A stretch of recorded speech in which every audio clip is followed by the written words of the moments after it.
Y vamos a empezar con Romanos 23. Por cuanto todos pecaron.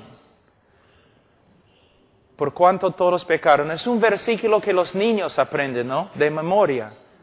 Entonces, Pablo, somos pastores. ¿Por qué vamos a estudiar este texto? Hermanos, sabemos que la Biblia dice, por cuanto todos pecaron. Pero ¿qué significa? ¿Qué significa? Se puede pasar una vida entera tratando de profundizar Romanos 3:23. Pero más, la gente afuera en la calle, cuando nosotros decimos, cuando proclamamos, por cuanto todos pecaron, de verdad, no significa mucho a ellos. Vivimos en una cultura hundida en el pecado, ¿no es cierto? El pecado es una parte de la vida, es una parte de la cultura, es una parte de las bromas. Usamos el pecado para vender cosas en el mercado. Los kioscos donde hay los periódicos, ¿no? Todo pecado. Somos una cultura en los Estados Unidos, una cultura también peruana. Amamos el pecado. Entonces, cuando hablamos del pecado, las personas no piensan bíblicamente. Ellos no saben cuán pecaminoso es el pecado. El mundo afuera no tiene ninguna idea cuán horrible es el pecado. Es el trabajo del predicador exponer las Escrituras, explicar cómo es el pecado y cómo reacciona Dios al pecado. No es suficiente simplemente decir, ¿sabe qué? Somos pecadores. Y a veces también nosotros como predicadores no tomamos en serio el pecado.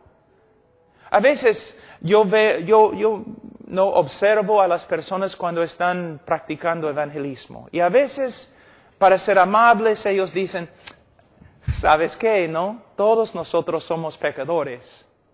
Así, ligeramente. Mi mamá justo falleció de cáncer.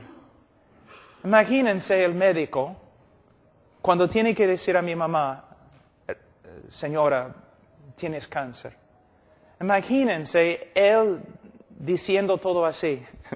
¿Sabe qué, señora? Tienes cáncer. Qué feo, ¿no? Es una ofensa hablar así. De la misma forma, cuando nosotros como predicadores, cuando predicamos el Evangelio, nosotros tenemos que hablar del pecado, pero tenemos que saber cómo es el pecado ante un Dios santo. Pero para saber cómo es el pecado ante Dios, tenemos que conocer quién es Dios. Otra pregunta. ¿Cuántos meses has pasado solamente estudiando los atributos de Dios? ¿Cuántos años te has dedicado a estudiar solamente los atributos de Dios? Aún en las conferencias que tenemos, ¿no? Somos muy pragmáticos. Quiero saber cómo evangelizar. Quiero saber cómo hacer crecer una iglesia. Quiero saber cómo hacer esto. ¿Quién quiere conocer a Dios? Nosotros a veces, los evangélicos, funcionamos más como hombres de negocio que profetas. ¿Conoces a Dios?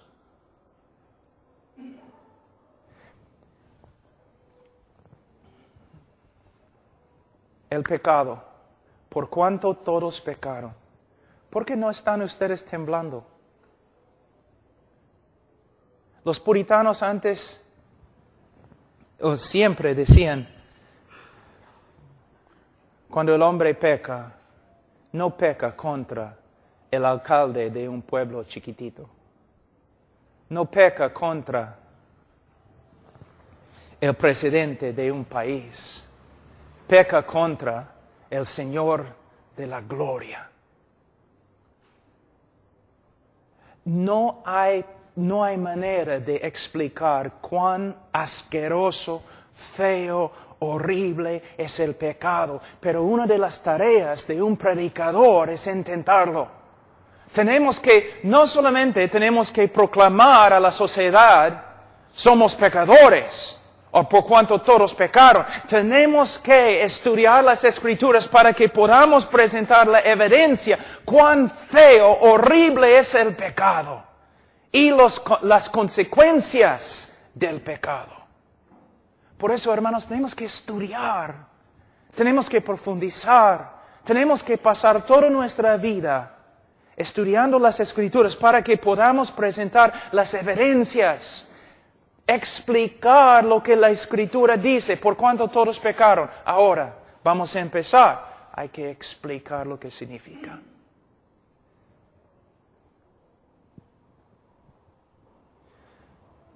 Vamos a decir que hay un médico y tiene un paciente que él sabe que no va a escuchar nada. El médico sabe que este hombre no me va a escuchar. El hombre tiene cáncer, pero no me va a escuchar. El hombre necesita una operación, pero no me va a escuchar. Entonces, el médico, en amor, ¿qué va a hacer? El médico va a sentarse en su escritorio y va a empezar a juntar toda la evidencia. Evidencia tras evidencia, prueba tras prueba. Y de ahí va a ir al hombre y va a decir, tienes cáncer. Aquí está una evidencia, otra evidencia, otra evidencia, otra evidencia, otra evidencia. Y más, el cáncer que tienes es horrible. Aquí, ¿cuán horrible es? Otra evidencia, otra evidencia, otra evidencia. Nosotros tenemos que proclamar al mundo que todo el mundo ha pecado, pero a la vez tenemos que explicar lo que significa. Cuando nosotros predicamos evangelísticamente o cuando testificamos a una persona, nosotros tenemos que sentarnos y decir, la Biblia dice, por cuanto todos pecaron. Ahora voy a usar las Escrituras para mostrarte qué significa y voy a seguir haciéndolo hasta que por medio de la obra del Espíritu Santo Dios comience a obrar en tu corazón. Y hay quebrantamiento y arrepentimiento. Usando las Escrituras. Ahora, dice, por cuanto todos pecaron y están destituidos de la gloria de Dios. Vamos a decir que somos jóvenes en la calle, nosotros. ¿Y dónde está hermano Pablo Chinchay? Hermano Edwin, ¿dónde está? Hermano Edwin, párese. Y tú me dices, oye Pablo, corre. ¿Por qué? Edwin dijo que te va a pegar. Y yo lo miro. Yo no voy a correr. Que venga pues. Vamos. Pero tú vienes próximo día, tú dices, Pablo, corre. ¿Por qué? Porque ese hombre allí atrás con el saco parece hermano. El grandote, parece. Usted. Tú dices, él te va a pegar. Ya me voy. Ya me voy. Es otra cosa.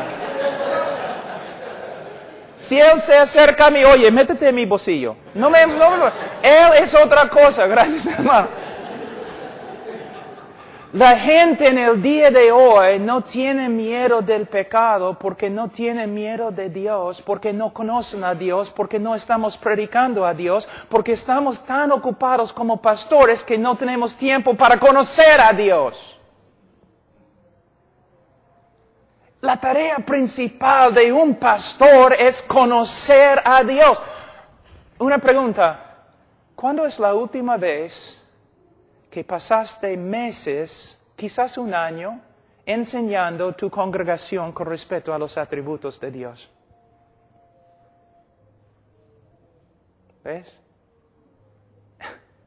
¿Qué estamos haciendo?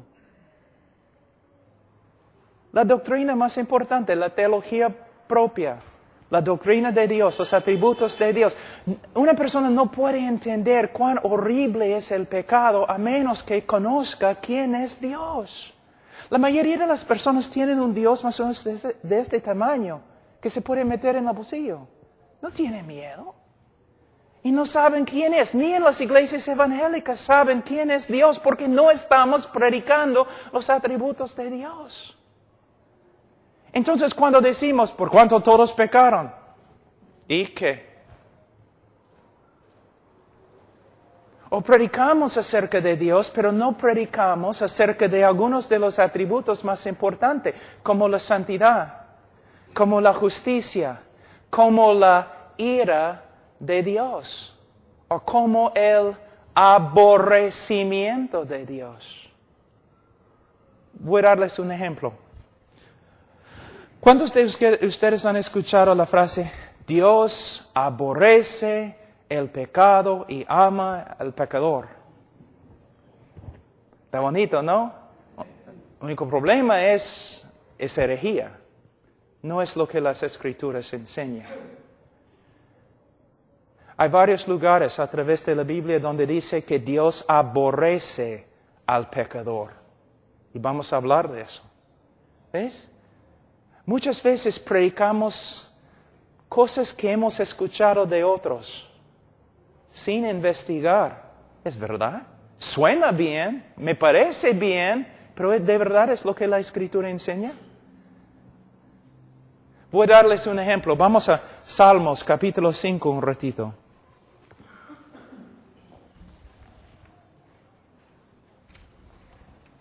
Salmos capítulo 5. Versículo 5, los insensatos no estarán delante de tus ojos, aborreces a todos los que hacen iniquidad. ¿Dice que Dios aborrece la iniquidad? No, dice que Dios aborrece a todos los que hacen la iniquidad. Pero tú me dices, pero Pastor Pablo, Juan 3:16 está en la Biblia. Sí, está en la Biblia, también Salmos 5:5. Muchas veces decimos un montón de cosas acerca de Dios que no son bíblicas. Cuando hablamos del pecado también tenemos que hablar de Dios. ¿Quién es Dios? ¿Cómo reacciona Dios al pecado? La mayoría de las personas piensan que Dios es un Jesucito o que es un abuelo viejo, tonto. O que es como Papá Noel. No es Jehová.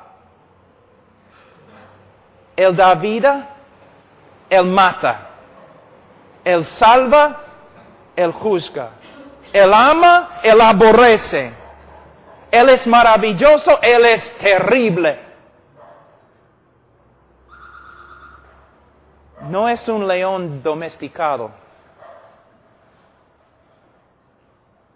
Es Dios. Una pregunta, ¿cuántas cosas enseñas simplemente porque otra persona te ha enseñado? ¿Y cuántas cosas enseñas porque es lo que se encuentra en la Escritura? Y aún en nuestros estudios, ¿cuántas cosas en la Biblia interpretamos por medio de la psicología? 98% de la consejería bíblica es nada más que psicología bautizada. Proviene de Freud, Rogers y Skinner, 3 hombres que aborrecían el cristianismo. Pero pastor, tenemos que usar la verdad que ellos tenían. No tenían verdad, y puedo probarlo. Entonces muchas veces nosotros, cuando hablamos de Dios o hablamos del pecado, hablamos a través de la influencia de la psicología en vez de a través de las Escrituras. Les voy a dar un ejemplo. Debemos amar a nuestro prójimo como. De este texto, ¿sabe lo que muchos enseñan? El cristiano tiene que amarse a sí mismo primero, porque si no, no puede amar a otro. Esa es una herejía tan grande de la psicología. Es horrible. Pero es lo que enseñamos. ¿Por qué? Porque no estamos enseñando la Biblia.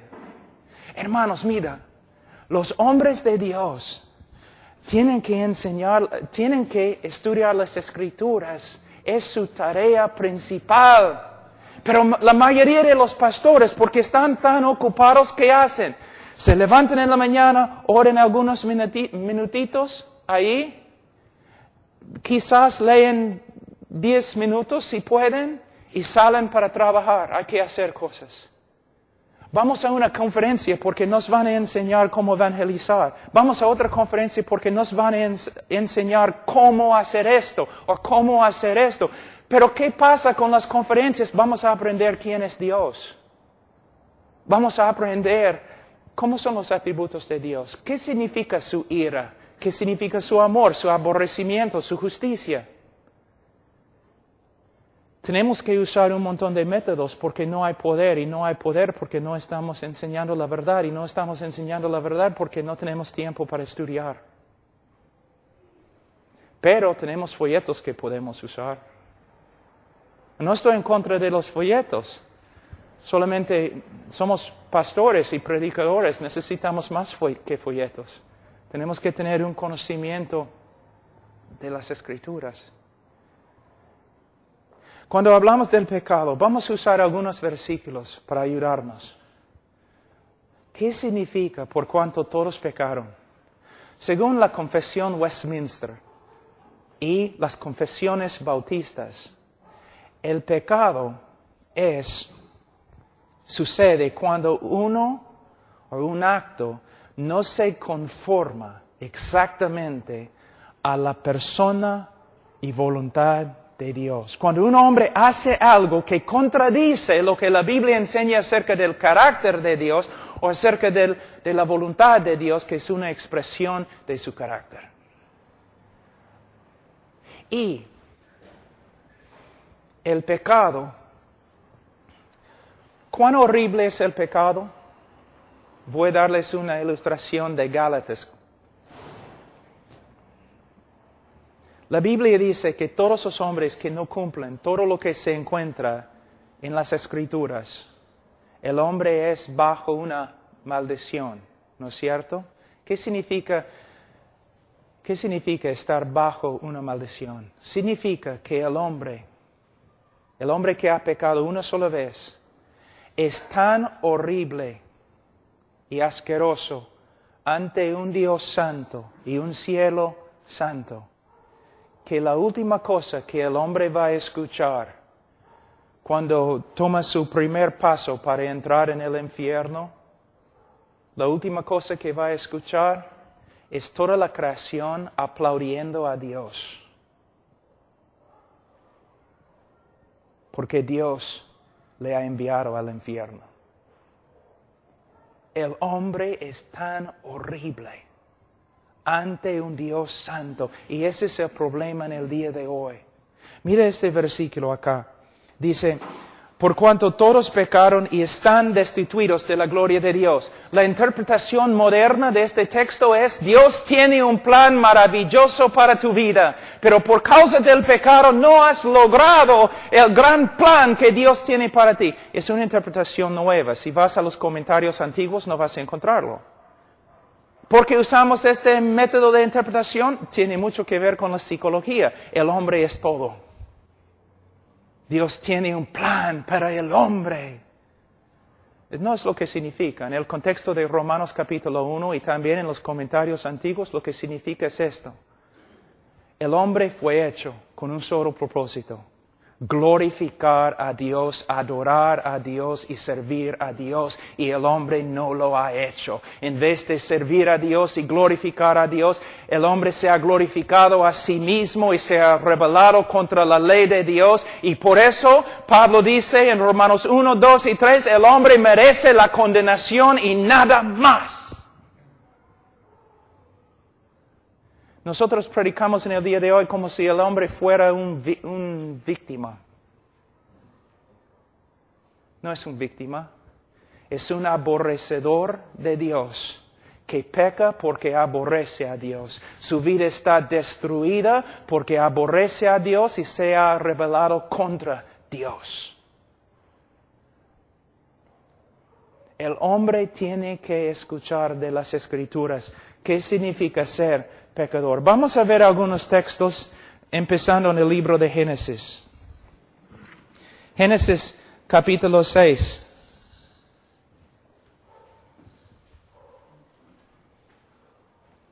Versículo 5. Y vio Jehová que la maldad de los hombres era mucha en la tierra y que todo designio de los pensamientos del corazón de ellos era de continuo solamente el mal.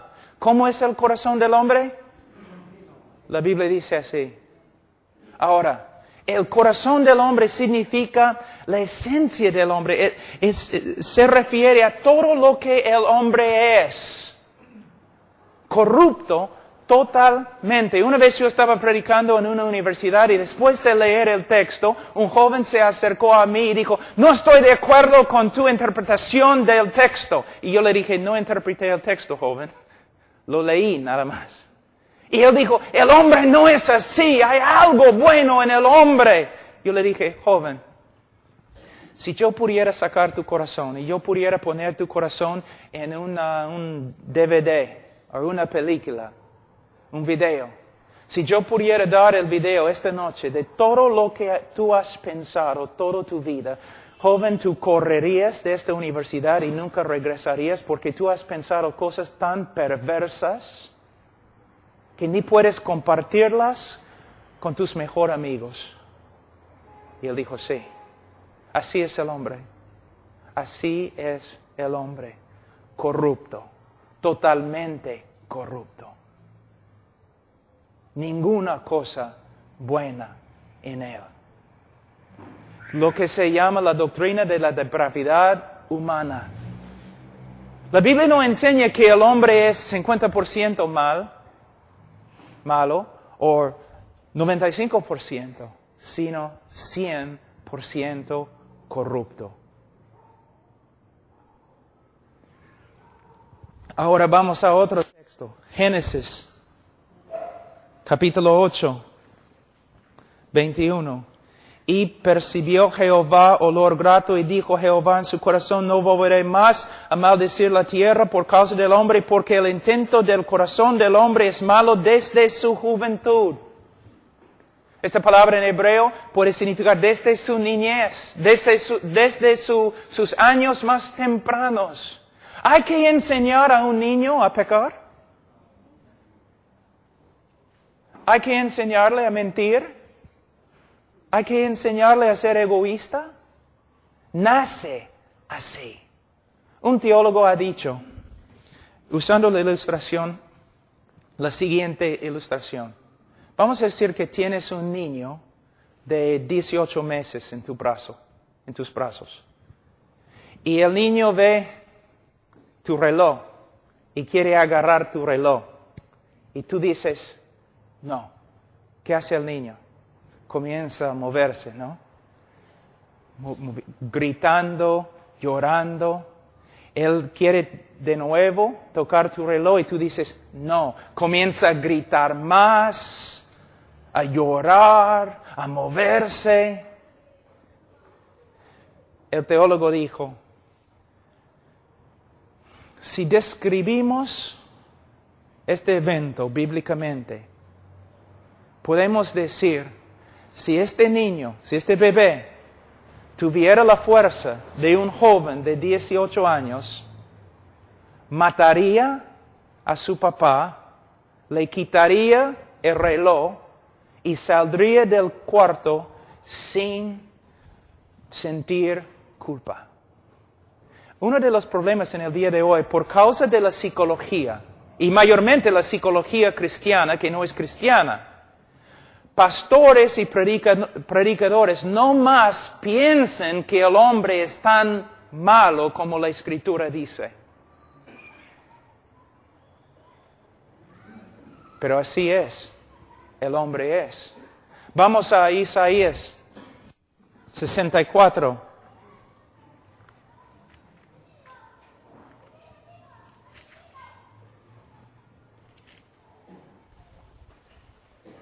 Versículo 6, si bien todos nosotros somos como suciedad y todas nuestras justicias como trapo de inmundicia.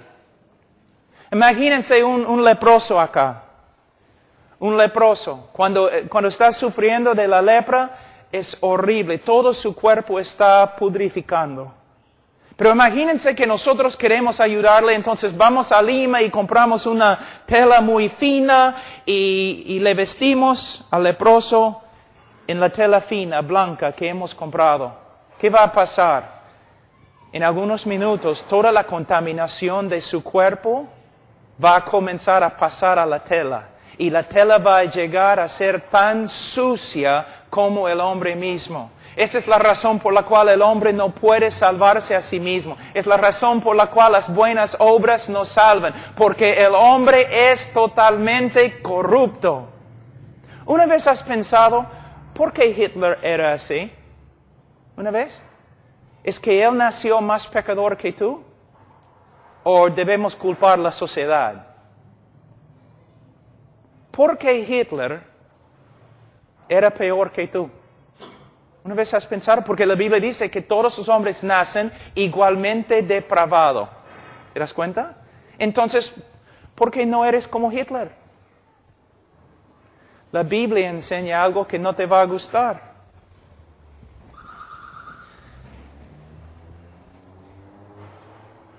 Si no fuera por la gracia común de Dios obrando en el mundo, tú serías peor que Hitler. Cada hombre en la tierra sería peor que Hitler. Aún Hitler fue restringido en su maldad por medio de la gracia de Dios. El asunto es cada uno de nosotros, mis hijos también, cada uno de nosotros sería tan horrible, más horrible que Hitler si no fuera por la gracia de Dios restringiendo nuestra maldad.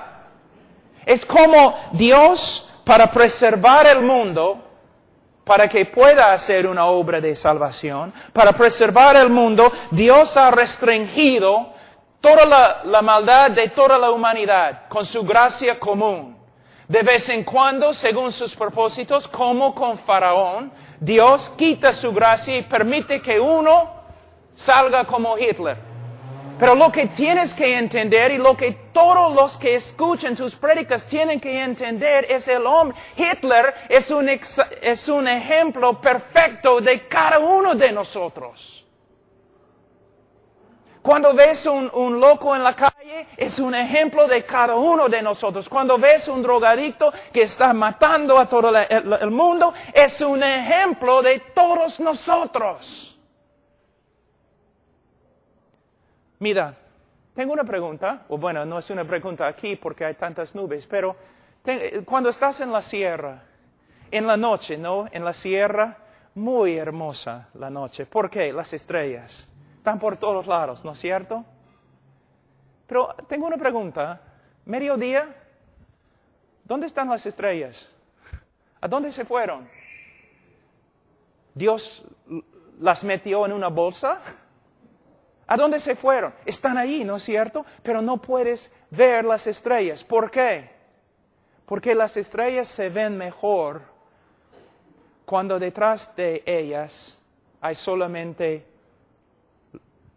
noche, negro, un cielo negro, donde no hay luz, no hay nada, y ahí las estrellas resplandecen, ¿no es cierto? Cuando yo quería casarme con Charo, yo fui a comprar un aro, y yo estaba buscando un diamante, y el hombre en la tienda me dio un diamante, un aro, y yo le pregunté, ¿dónde está el diamante? Él dijo, acá. ¿Dónde? Acá. Yo no podía verlo. Pero él echó una tela negra y puso el aro, ¿no? En la tela negra. Y de ahí yo podía ver diamante. De la misma forma, muchas personas no pueden ver la gracia de Dios, la belleza de la salvación de Dios, porque tú no estás pintando los cielos negros. La razón por la cual el predicador debe predicar acerca del pecado ¿Por qué? Cuando tenemos un trasfondo negro del pecado del hombre, allí, de esta escena, resplandece la gracia de Dios como las estrellas en la noche. Y nosotros no estamos demostrando amor o compasión ni nada cuando no predicamos acerca del pecado del hombre. Mira, voy a mostrarles algo en Romanos capítulo 3. Romanos capítulo 3. Me imagino que ustedes han estudiado el texto muchas veces, pero los primeros tres capítulos del libro de Romanos tienen todo que ver con el pecado del hombre. ¿Qué está haciendo el apóstol Pablo? Bueno, a veces yo escucho a los predicadores diciendo, el Señor no me ha dado un ministerio de condenación, sino salvación. Están malinterpretando lo que Pablo dijo, porque en los primeros 3 capítulos de Romanos, Pablo tiene un solo propósito, condenar todo el mundo. ¿Te das cuenta?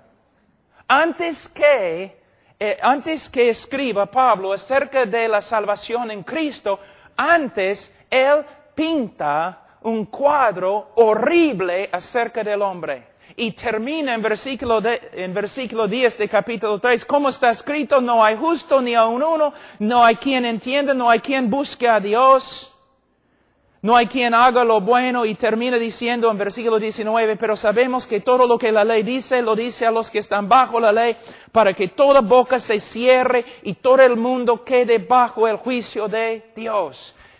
Pablo estaba escribiendo con un solo propósito. Él quería capturar al hombre, encerrar al hombre, encarcelar al hombre.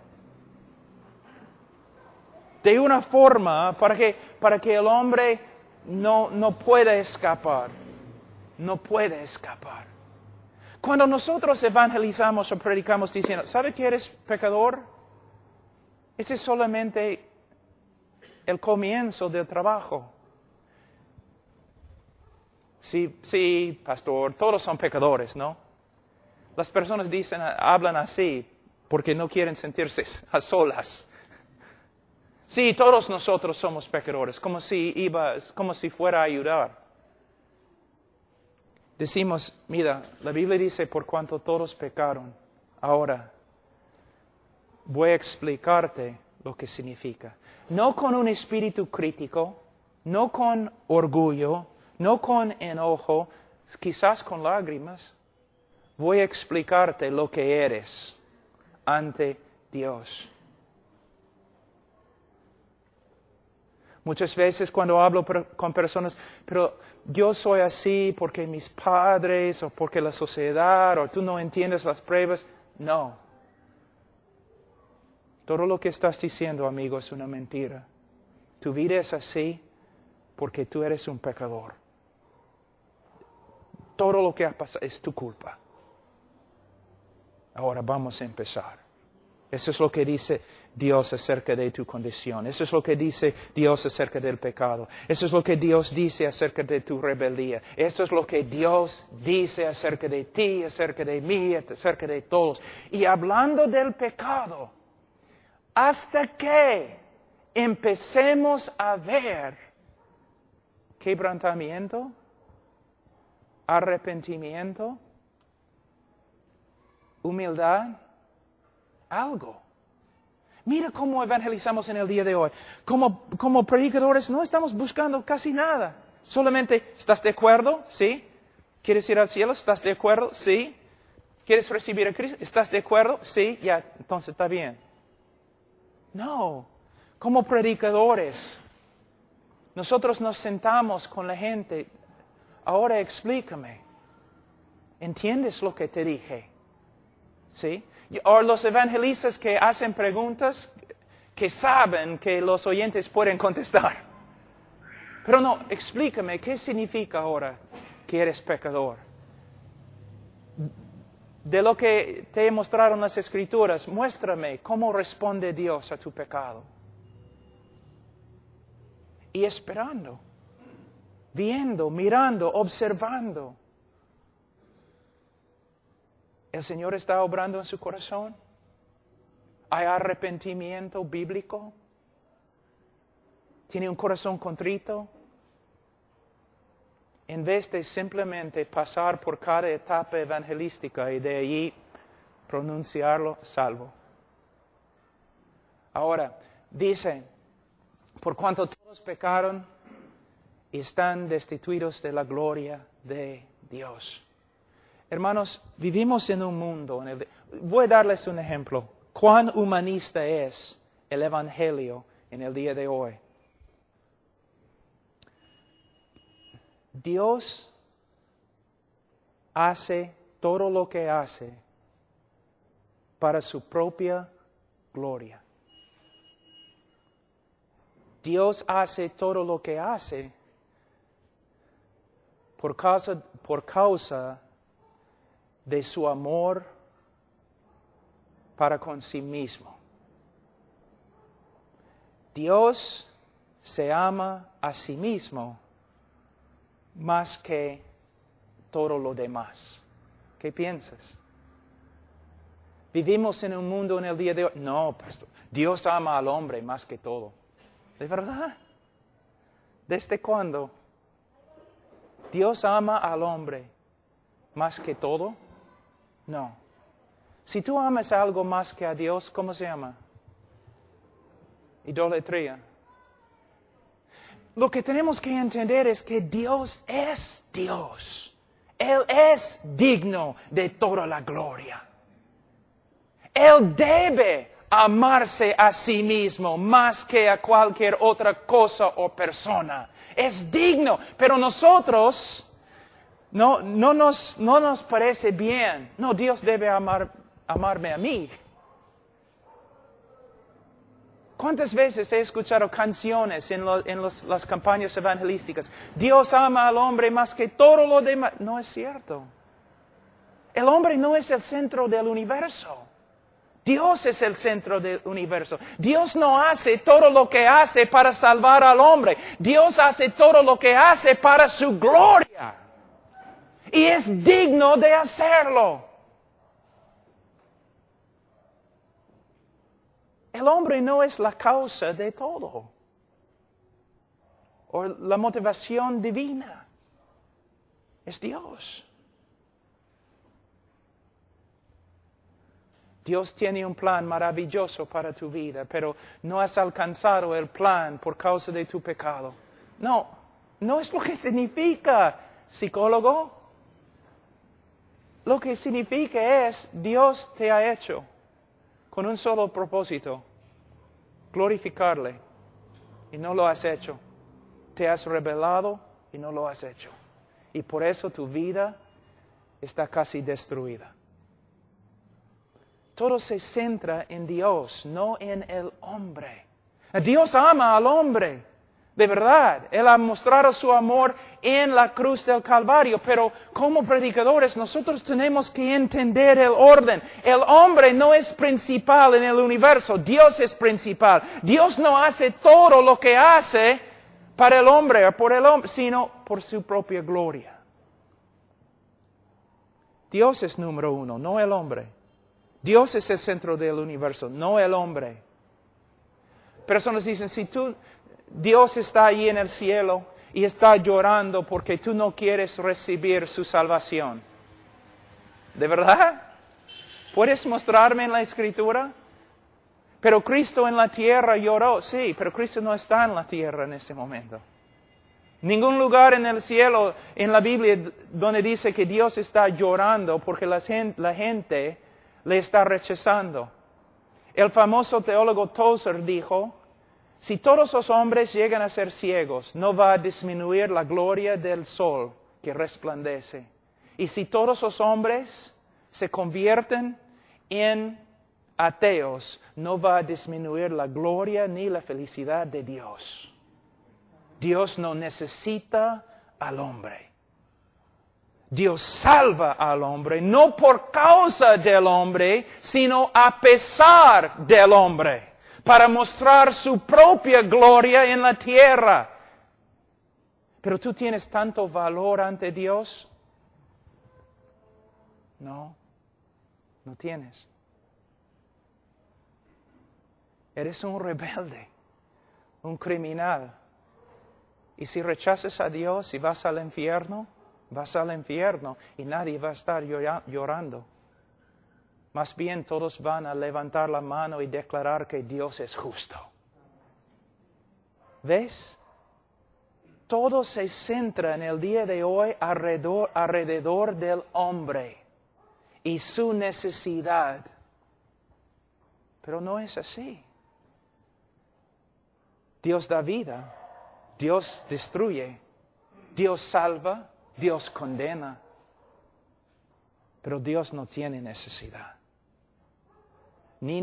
Tampoco necesita el amor del hombre. Por cuanto todos pecaron y están destituidos de la gloria de Dios. Una explicación más con respecto a este texto.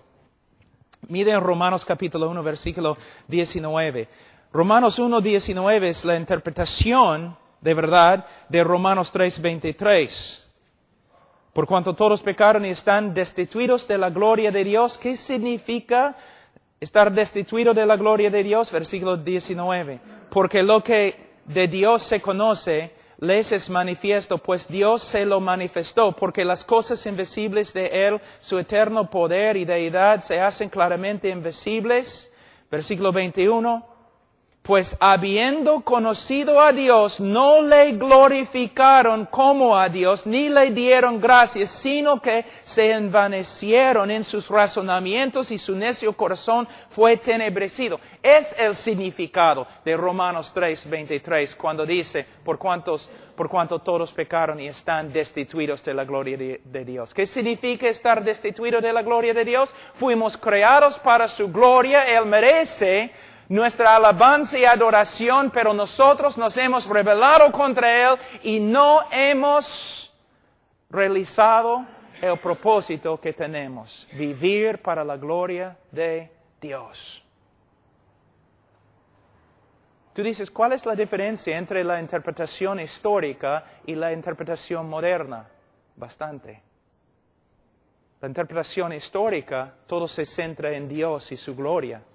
La interpretación moderna, todo tiene que ver con el bienestar y el propósito del hombre.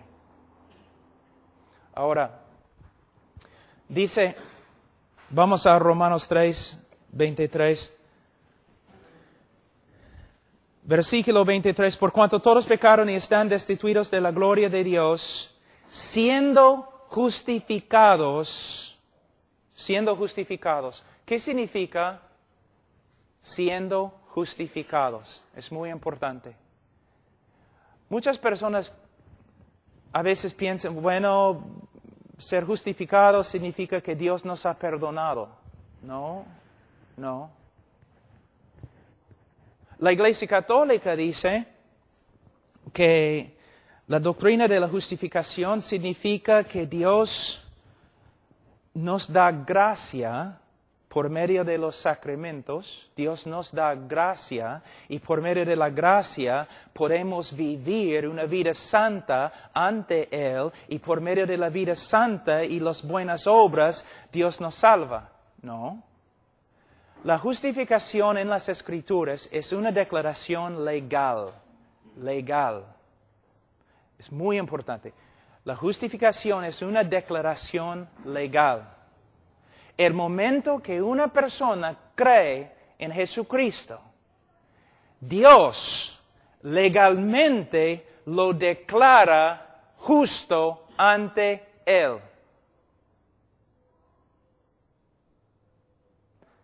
Y aquí se encuentra el problema. Hermano Carlos habló un poco de eso, pero voy a explicar el mismo problema de otra forma. Aquí es el dilema. Dilema es una palabra que se usa. Dilema divina. Es este. Si Dios es justo, Él no puede perdonarte. Si Dios es justo, Él no puede perdonarte. Es el problema más grande de las Escrituras y una de las partes más importantes en el evangelismo. Nosotros decimos a las personas, Cristo tuvo que morir. ¿Sabes por qué? Bueno, por causa de mi pecado, sí. Pero todavía no hemos llegado a la respuesta. Cristo murió. ¿Por qué? Por causa de nuestro pecado. Sí, pero ¿por qué fue necesario que muriese por nuestro pecado? Es por causa de ese problema acá. Si Dios es justo, Él no puede perdonarte.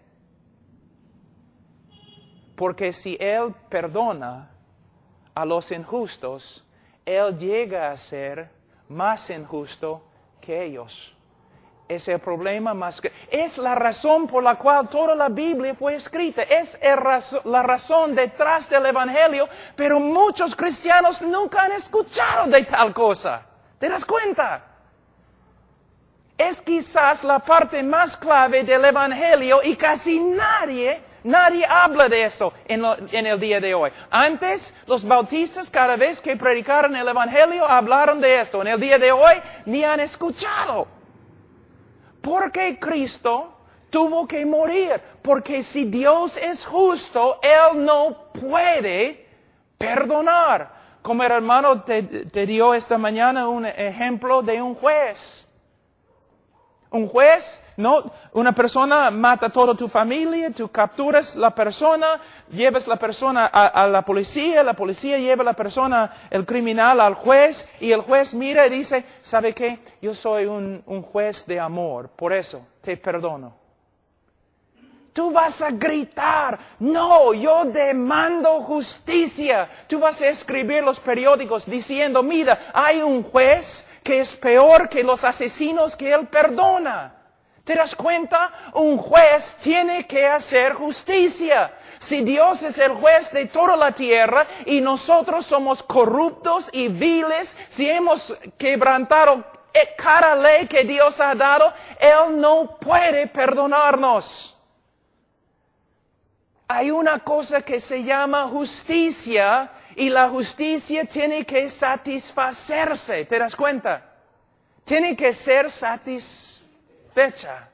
Ahora, pero ustedes tienen que entender algo muy importante. Había una película, Los Crónicos de Narnia, el león, ropero y bueno, en Aslan, el león representa a Jesús. Y en la película, él tiene que morir por Edmund, que es un traidor. Y él dice algo en la película que no es correcto. Él dice, no podemos simplemente perdonar a Edmund o salvar a Edmund de la bruja que le había capturado, porque hay una ley que aún yo tengo que obedecer. Lo que él está diciendo es que hay una ley de justicia. Edmund, el chico, ha pecado. Yo no puedo simplemente recibirlo de nuevo. Hay una ley de justicia que tengo que satisfacer antes que yo pueda recibirlo de nuevo. Pero en la película es herejía. ¿Por qué? Está diciendo que hay una ley más alta que Dios y Dios tiene que satisfacer la justicia, la ley de justicia que es más grande que Él antes que Él pueda actuar. No es cierto. La justicia que Dios tiene que satisfacer es su propia justicia. No una regla que Él tiene que cumplir que tiene más autoridad que Él. Dios no puede ser inconsistente. Por ahí. Mira, voy a darles un ejemplo. ¿Una vez has escuchado a un predicador diciendo esto? En vez de ser justo contigo, Dios ha demostrado su amor. ¿Sabe lo que están diciendo? El amor de Dios no es justo. En vez de ser justo contigo, Dios ha mostrado su amor. ¿Está diciendo que el amor de Dios es injusto? No, Dios tiene que ser justo cuando manifiesta su amor. Él no puede pasar por alto la justicia. Su justicia demanda que mueras. Él tiene que satisfacer su propia justicia antes que pueda perdonarte. Eso es lo que significa la cruz. Pero me imagino que hay algunos de ustedes que nunca han escuchado tal cosa. Pero es de verdad el centro del Evangelio.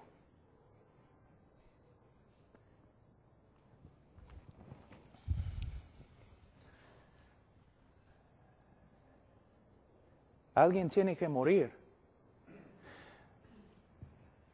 Dios es justo. Pero también un ratito vamos a hablar de otra cosa. Vamos a hablar del aborrecimiento de Dios. Sí, se encuentra en la Escritura. ¿Cuándo es la última vez que escuchaste una prédica sobre el aborrecimiento de Dios? Pero sin entender el aborrecimiento de Dios, no podemos entender el amor de Dios. El aborrecimiento de Dios. Hay varios textos en la Escritura donde dice que Dios aborrece al pecador. Dice. ¿Qué significa? Una vez yo estaba enseñando sobre el aborrecimiento de Dios y una mujer se enojó. Y ella dijo, Dios no puede aborrecer o odiar. ¿Por qué? Porque Dios es amor. Y yo le dije, no, Dios es amor, por eso tiene que odiar. Y ella dijo, ¿qué? Voy a darte un ejemplo. ¿Amas a los bebés? ¿Sí? Entonces tienes que odiar el acto de abortar los bebés. ¿Amas a los judíos? Entonces tienes que aborrecer el holocausto. ¿Te das cuenta? ¿Qué pensarías de una persona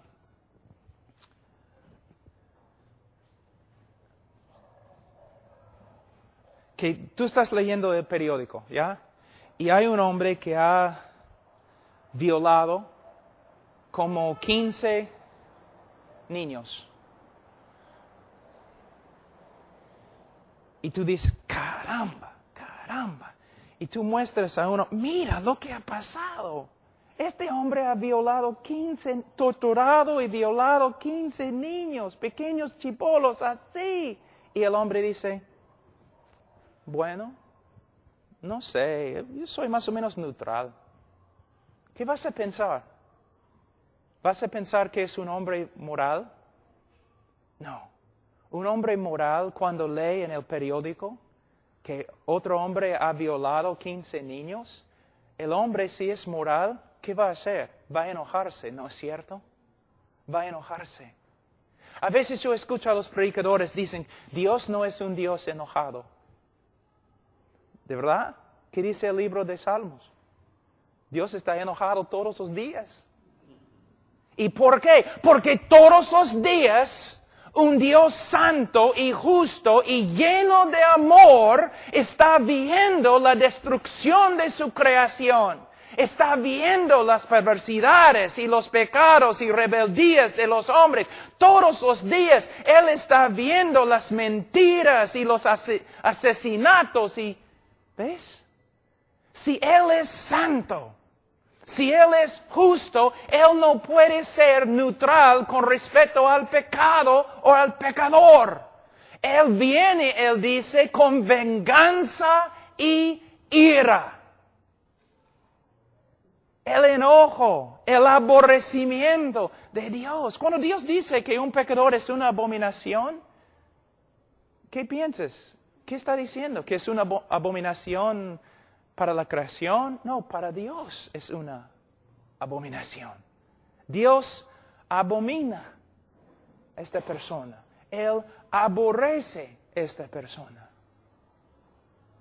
Entonces, si todos los hombres han pecado y todos los hombres están bajo la ira de Dios, si Dios aborrece a todos los que hacen la iniquidad, entonces, ¿cómo puede Dios amar al hombre? Es una buena pregunta. Vamos a usar este hermano Vamos a decir que Él representa a nosotros nuestro pecado, nuestras abominaciones y todo lo demás. Y aquí tenemos un Dios santo y justo. Un pecador tan vil puede motivar a un Dios santo para que le ame. ¿Cómo va a reaccionar un Dios santo al pecado del hombre? Cuando a través de toda la Escritura podemos ver Dios diciendo, por causa de su pecado les voy a condenar, por causa de sus pecados les voy a juzgar, por causa de sus pecados les voy a destruir. Entonces el hombre pecador no puede motivar el amor de Dios. Dios no ama por causa del hombre. Él no ama por causa del valor del hombre. Dios ama solamente porque Dios es amor. Y Él ama para demostrar su propia gloria, para su propia gloria y propia alabanza. La motivación de amar al hombre no viene del hombre, sino viene de Dios mismo. Tenemos un montón de personas caminando en la tierra que se creen merecedores del amor de Dios. ¿Te das cuenta? Y nosotros, predicando la psicología, están diciendo, claro que sí, Dios te ama porque tú eres su creación y todo lo demás. Y no hablamos de lo que la Escritura dice. La Biblia dice, hermanos, que el hombre es pecador. ¿Cuántas veces pecaron Adán y Eva antes que fueran echados fuera de la presencia de Dios? Una sola vez. Por medio de un solo pecado, Dios hundió toda la creación en condenación. Tú has pecado muchas más veces que Adán y Eva. ¿Cómo puede? Si Dios va a destruir una tierra entera por causa del pecado, ¿cómo va a tener una relación contigo? Lo que tenemos que ver es que el hombre es pecador, Dios es santo y justo, y si Dios es santo y justo, ¿cómo va a perdonar a un hombre? Aquí es otra manera de verlo.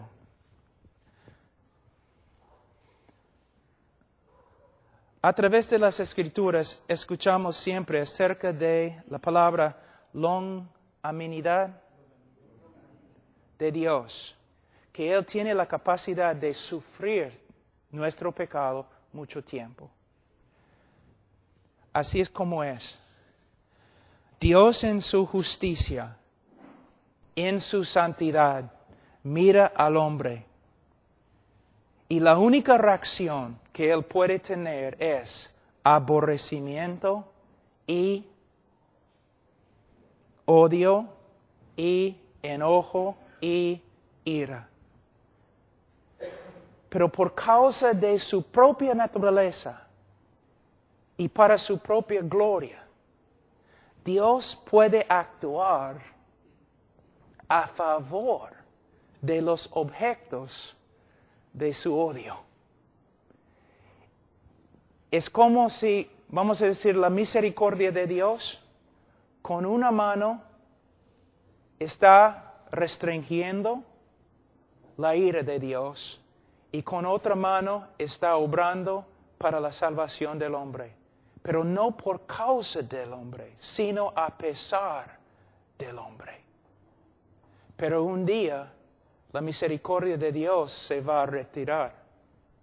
Y lo único que va a quedar es la perfecta justicia de Dios contra el pecado del hombre. Lo que quiero que ustedes vean es que Dios actúa para salvar al hombre, no por causa del hombre, tampoco por causa del valor del hombre, sino por causa de su propio carácter. Él es amor. A veces, una vez yo estaba predicando y antes de predicar una mujer subió a la plataforma y ella cantó una canción. No entiendo por qué Dios me ama. Y dice, yo tengo la respuesta. Él te amó porque Él es amor y no tenía nada que ver contigo. ¿Qué vio Dios en mí? Absolutamente nada. Solo pecado, rebeldía, aborrecimiento, perversidad. ¿Debo seguir?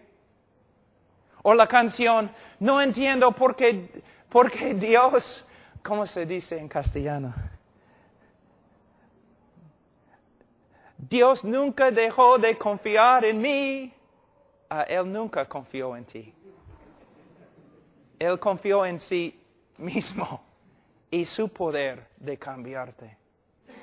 Dios, sí, cuando vemos cuán horrible es el hombre, cuando el hombre llega a ser menos y menos y menos y menos, Dios llega a ser más y más y más y más. Cuando predicamos que el hombre es el centro del universo y Dios no va a estar feliz a menos que el hombre se salve, entonces el hombre es grande, Dios es pequeño. Cuando predicamos a los pecadores, pecador, eres pecador. Mereces el juicio de Dios. Mereces la ira de Dios. Pero Dios, en su amor, no un amor que tú has sacado de Él.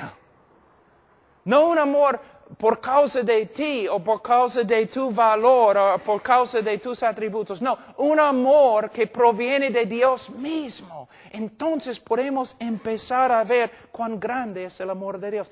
Les voy a dar un ejemplo. No siempre, pero a veces es así. Mira, cuando un drogadicto, prostituta así, se convierte de verdad, ¿qué pasa? Muchas veces tiene un amor, pero cuando se convierte de verdad, porque muchos se dicen convertidos y no lo son.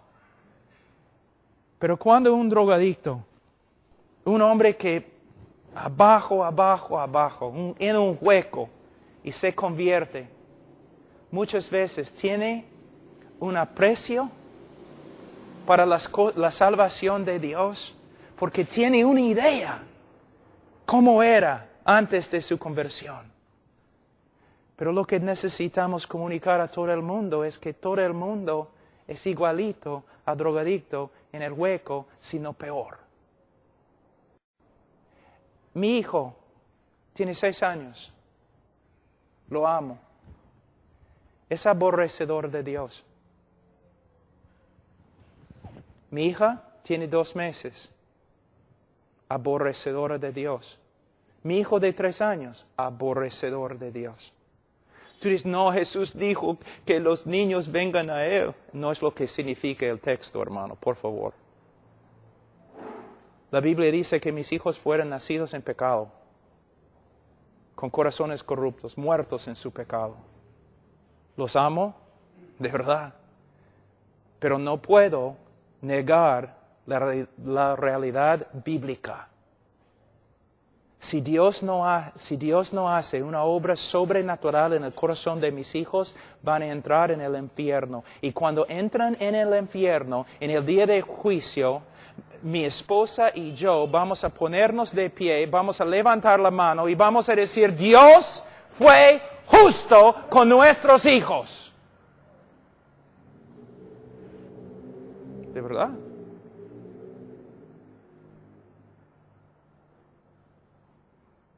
Pero ojalá que se conviertan. Dios acá, hombre acá. En vez de el evangelio moderno, el hombre acá y Dios acá. Pero Cristo está tocando a la puerta y está llorando y quiere entrar, pero tú no quieres. No, no es lo que la Biblia dice. Cristo está sentado sobre su trono y está ofreciendo salvación a todo el mundo. Es lo que dice. Ha enviado embajadores de paz para decir, ven a mi cena. Vengan todos ustedes a mi cena. Si no vienen, Él viene con un juicio que no se puede describir. Una diferencia. Una diferencia. Ahora, yo sé que he hablado un poco más, pero quiero terminar esa parte, siendo justificados gratuitamente. No por causa de nada. ¿Ustedes recuerdan el texto donde dice, aborrecieron a Cristo sin causa? ¿Recuerdan? Es la misma palabra aquí en griego. Él nos justificó sin causa. No le dimos ninguna causa, sino lo contrario. Él nos justificó no por causa de nosotros, sino a pesar de nosotros. Él nos declaró legalmente justo ante Él, aunque no éramos justos ante Él. Y Él podía hacerlo solo por medio de la muerte de Cristo en la cruz del Calvario. Ahora, de nuevo, estoy un poco triste porque es tan difícil para mí comunicar esas cosas en español. Pero hermanos, tenemos un evangelio ahí, donde parece que el hombre es víctima de todo, y que Dios no puede vivir sin el hombre, y que el hombre, si Dios no puede ganar el hombre, Dios está allí llorando, no tocando la puerta de su corazón y todo lo demás, pero no es así. Tenemos un Dios que ha hecho una obra de salvación, solo por medio de la gracia, no por causa del hombre, sino a pesar del hombre. Él está sentado sobre el trono. Él ha enviado embajadores de paz para decir a todo el mundo, vengan ustedes a mi cena. Si no vienen, hay juicio. Y Él puede salvar al hombre solo por medio de la cruz del Calvario. Solo por medio de la cruz. Pero en la cruz, en la próxima lectura lo que vamos a estudiar es lo siguiente. En la cruz, algo ha sucedido que muchos no entienden. Voy a terminar con esto. Yo estaba en Rumania hace como 4 años. Yo estaba predicando en un seminario de los alemanes. Y después de predicar fui a la biblioteca y yo estaba mirando, tratando de encontrar un libro que yo podía leer. Y encontré un libro que se llamaba La Cruz de Cristo. No era el libro de John Stott, sino de otro. Entonces saqué el libro y empecé a leer. Aquí es lo que encontré en el libro. El autor dijo, Dios el Padre miró del cielo y Él observó todo el sufrimiento de Cristo en la cruz por causa de los romanos y los judíos. Él miró abajo, desde el cielo, miró a Jesús en la cruz y vio todo el castigo que Él sufrió a las manos de los romanos. Y Él consideró lo que sucedió allí pago por nuestro pecado. Él consideró lo que Él vio, ¿no? El pago para satisfacer su justicia. Es una mentira. Es herejía. Es herejía.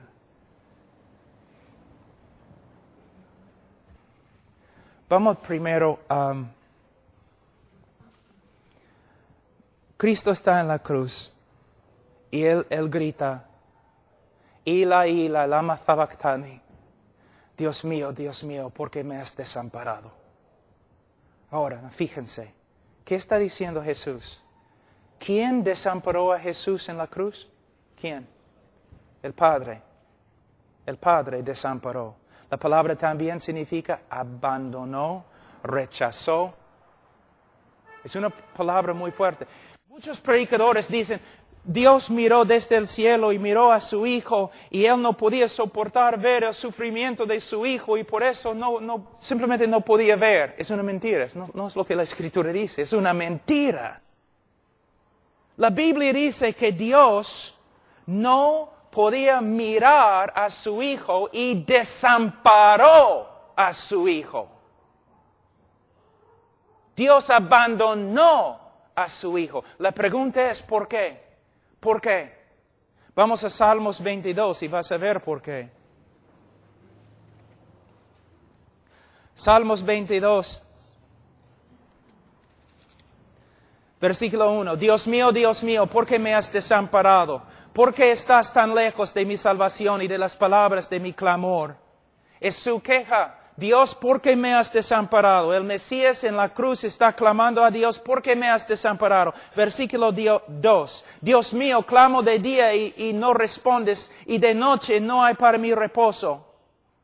Da un argumento ahí en versículo 4. En ti esperaron nuestros padres, esperaron y tú los libraste, clamaron a ti y fueron librados, confiaron en ti y no fueron avergonzados. Cristo está diciendo, en toda la historia de Israel, cuando un hombre justo clamó a ti, tú lo salvaste. Pero yo, tu Hijo, tu Mesías, yo clamo desde la cruz, pero me has desamparado. ¿Por qué? La respuesta, versículo 3, pero tú eres santo, versículo 6, mas yo soy gusano y no hombre. Dios desamparó a su Hijo en la cruz porque en la cruz su Hijo Santísimo llegó a ser pecado, la cosa que Dios aborrece y condena. En los folletos que tenemos dice que Dios está acá y el hombre está acá y Dios no puede pasar al hombre y hay una gran separación entre los dos. Para cerrar la separación, alguien tenía que morir fuera de la presencia favorable de Dios. Alguien tenía que morir condenado de Dios. Desde el comienzo de la creación y antes de la creación, Dios el Padre, Dios el Hijo, Dios el Espíritu Santo existieron en un compañerismo absolutamente perfecto y lleno de gozo. Una comunión perfecta, pero la primera vez en la cruz la comunión se destruyó porque el Hijo amado de Dios llevó nuestro pecado y Dios ni podía mirar a su Hijo porque Él llegó a ser pecado y más, Él llegó a ser una maldición ante Dios, una abominación de Dios. Tú eres una abominación ante Dios, antes de tu conversión eres una abominación ante Dios. Para salvarte alguien tenía que morir en tu lugar como una abominación, una maldición.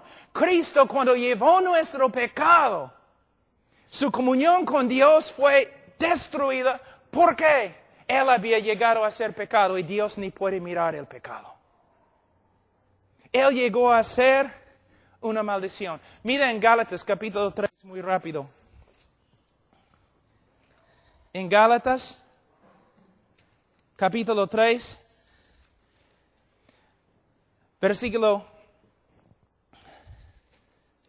Gálatas capítulo 3, versículo 10, dice, porque todos los que dependen de las obras de la ley están bajo maldición, pues escrito está, maldito todo aquel que no permaneciere en todas las cosas escritas en el libro de la ley para hacerlas. Nosotros, ¿qué dice la Biblia acerca de nosotros? Malditos. Malditos ante Dios por causa de nuestro pecado. Pero ¿qué pasa? Versículo 13. Cristo nos redimió de la maldición de la ley, hecho por nosotros maldición. Cristo llevó nuestro pecado. Todo el aborrecimiento y enojo de Dios contra nosotros fue dirigido a Cristo. Como la serpiente en el desierto. Como el cabrío. Los judíos salían, pusieron las manos sobre el cabrío. Simbólicamente, ¿no? Pasando su pecado, el pecado del pueblo, sobre el cabrío. Un cabrío muere.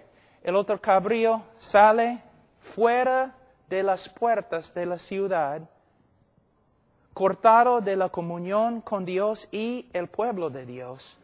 Salió al desierto para morir, para salvarte. Tú mereces pasar toda la eternidad fuera de la presencia favorable de Dios en el infierno. Para salvarte, alguien tiene que morir bajo la ira de Dios, cortado de la presencia favorable en tu lugar. Es lo que Jesús hizo. Y en la cruz, ¿qué pasó? Aquí es lo que tienes que entender. Escúchenme, pastores. Cristo está en el huerto, ¿no? En Getsemaní. Y dice, que pase esta copa de mí 3 veces. ¿Qué significa la copa? Yo he escuchado pastores diciendo, bueno, Él no quería ir a la cruz, o Él no quería sufrir los clavos, Él no quería sufrir los azotes, Él estaba temblando porque la cruz romana fue tan horrible. ¡No! Tengo una pregunta. ¿No es cierto que muchos, miles de discípulos después de Cristo, discípulos de Cristo, murieron en cruces? ¿No es cierto? ¿No es cierto que la historia nos dice que muchos de ellos se fueron a su cruz cantando himnos y con gozo? ¿Vas a decirme que los discípulos de Cristo tienen más coraje que Cristo mismo? ¿Que los discípulos de Cristo pueden sufrir los látigos romanos? Y los discípulos de Cristo pueden morir en la cruz cantando himnos, pero el capitán de nuestra salvación está en un huerto escondiéndose, orando con angustia, que pase esta copa de mí. ¿Tú de verdad crees que Cristo tenía miedo de una cruz? ¿De clavos? Pero es lo que predicamos, ¿no? Es un evangelio romántico, como los católicos. Cristo el mártir. Cristo no tenía miedo de los romanos, ni del látigo, ni de la corona. Estudia la Biblia con una concordancia, busca la palabra copa. Voy a resumir todo lo que los profetas dicen acerca de la copa de Jehová. Jehová básicamente diciendo, por causa de la iniquidad de las naciones, por causa de su rebeldía, yo voy a darles la copa de mi ira. Ellos van a tomar la copa y van a morir. Y en la cruz, Cristo no tenía miedo de clavos. Él sabía que en la cruz Él iba a llevar nuestro pecado, iba a estar separado de la presencia de su Padre. Y todo el enojo, todo el aborrecimiento, toda la ira de Dios que nosotros debemos sufrir por toda la eternidad en el infierno, Cristo iba a sufrir. ¿No has leído? Mas quiso quebrantarlo, Jehová quiso quebrantarlo.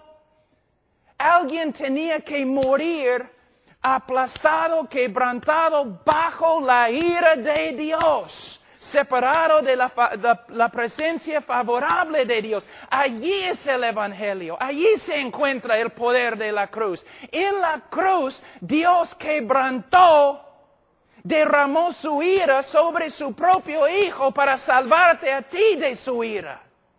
Alguien tenía que morir así. La historia de Abraham e Isaac. Tú has predicado acerca de esa historia miles de veces, pero ¿has entendido la historia? Su único hijo, el Espíritu Santo dice. Abraham tenía que llevar su único hijo y sacrificarlo. Y Abraham tiene el cuchillo y se rinde. Va a matar a su hijo. Pero mientras está bajando la mano, Dios, ¿no? Le restringe. Agarra. No. Y tú dices, ay, qué bonito la historia. No, terminó bonito. No terminó. Fue la intermisión. ¿Intermisión? La parte intermedio, nada más. Porque miles de años después, Dios agarró el cuchillo, puso su mano sobre la cabeza de su único Hijo Jesucristo y lo mató.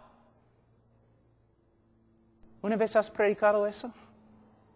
Sí, mayormente las personas en tu iglesia creen que Cristo murió mártir, que los romanos golpearon, pegaron a Jesús, y siempre tú estás hablando de cómo los romanos golpearon a Jesús, cómo sufrió a las manos de los romanos, pero la iglesia no entiende. No somos salvos porque los romanos pegaron a Jesús. Somos salvos porque en la cruz Él llevó nuestro pecado y toda la ira y castigo y justicia de Dios que nosotros merecemos. todo eso cayó sobre su hijo. Dios quebrantó a su propio hijo. Y cuando su hijo murió, Él satisfizo una vez para siempre la justicia de Dios. Y ahora Dios puede justificar el pecador y a la vez ser justo, porque Él satisfizo su justicia en la cruz del Calvario. El problema resuelto. Y la mayoría de los cristianos en Perú nunca han escuchado tal cosa.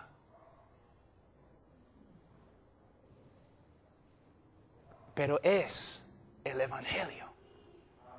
Ahora, mira lo que dice, una parte que todos dicen, ¿qué significa eso?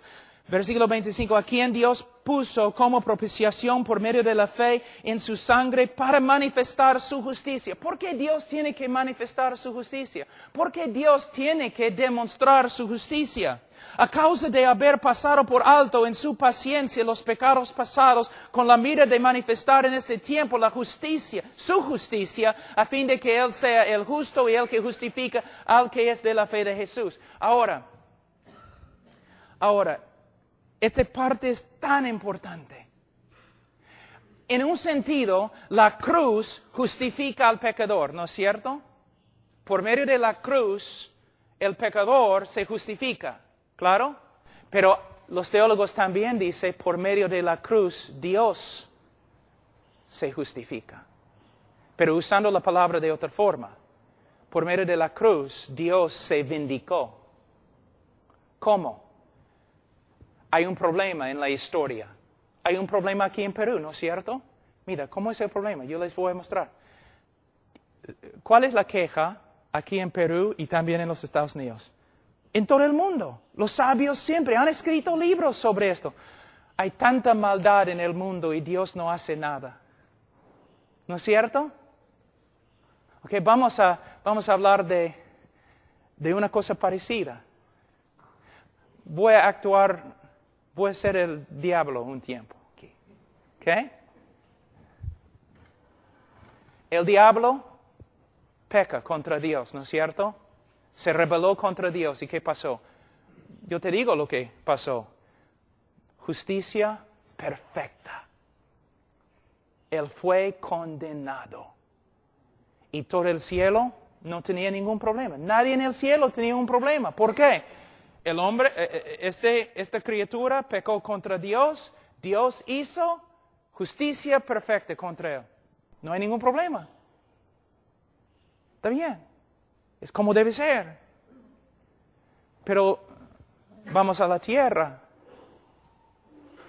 Adán peca contra Dios. Y Dios muestra misericordia. No muestra justicia. Tú dices, pero no, la caída de toda la creación. ¿Cómo puedes decir, Pablo, que no había justicia? No había perfecta justicia. Adán debería haber muerto sin posibilidades de salvación. ¿Satanás tiene posibilidades de salvación? ¿Cristo murió por Satanás? Perfecta justicia. Cuando Satanás cayó, cuando pecó, perfecta justicia fue hecha. Y todos glorificaron a Dios. Pero cuando Adán cayó, hay problemas. Aún el diluvio. Tú dices, ¿hay justicia? Noé debería haber muerto. Era pecador también. ¿O no has leído bien tu Biblia?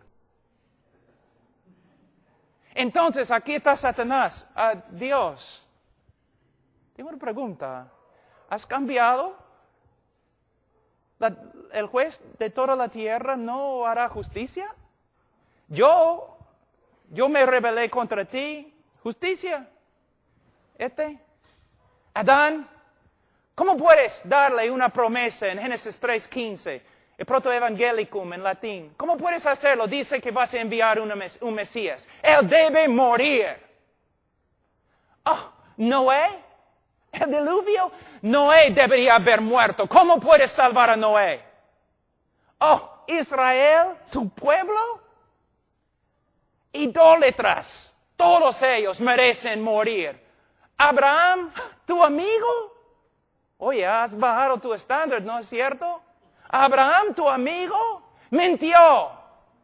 Y de verdad no te creo perfectamente. Oh, y David, lo llamaste hijo. Toda la historia del mundo, acusación contra acusación, que Dios no es justo. ¿Por qué? Lo demás de la creación sabe más que nosotros. Dios no puede perdonar y ser justo a la vez. Porque un juez justo tiene que condenar al culpable. Pero hace 2000 años, Satanás llegó y dijo, ¿cómo puedes hacer una promesa de salvación a Adán? ¿Cómo puedes salvar a Noé? ¿Cómo puedes ser amigo con Abraham? ¿Cómo puedes llamar a David tu hijo? Y Dios respondió, yo puedo salvar a Adán. Y yo puedo salvar a Noé. Y yo puedo perdonar a Abraham. Y yo puedo hacer de David un hijo. Porque mi hijo ha muerto por todos ellos. Una vez para siempre Dios cerró la boca de todas las acusaciones contra él. Y él ahora puede justificar al impío. Él puede justificar el que ha violado toda su ley, porque en la cruz su Hijo murió por los pecadores y satisfizo la justicia contra ellos. Entonces ahora Dios es justo porque Cristo murió por los pecadores y puede justificarlos. ¿Entienden? ¿Pueden ver? La cruz no es una historia de un mártir. El dolor de la cruz no es lo que los romanos hicieron a Jesús. El dolor de la cruz es que el Padre desamparó a su propio Hijo y lo quebrantó bajo su propia ira. Y cuando lo hizo, satisfizo una vez para siempre la justicia. Eso es lo que significa el Evangelio. Esto. ¿Ves? Entonces, ¿recuerdan ustedes lo que dije? Vamos a pasar toda la eternidad tratando de entender lo que Dios ha hecho por nosotros en Cristo. Tú pensaste, ¿no? Yo entiendo el Evangelio. ¿Por qué van a predicar sobre el Evangelio? Nadie en este auditorio, incluso yo, entiende el Evangelio. Y es la tarea. Pero muchos de ustedes, ya, yo entendí eso, ya es en ese folleto, ya es el Evangelio, ya está bien, no necesito estudiar más. No. Ese Pablo bien bravo, ¿no? Bien malo. Es que amo el Evangelio. Quiero ver la predicación verdadera del Evangelio, en vez de un Evangelio de forma reducida.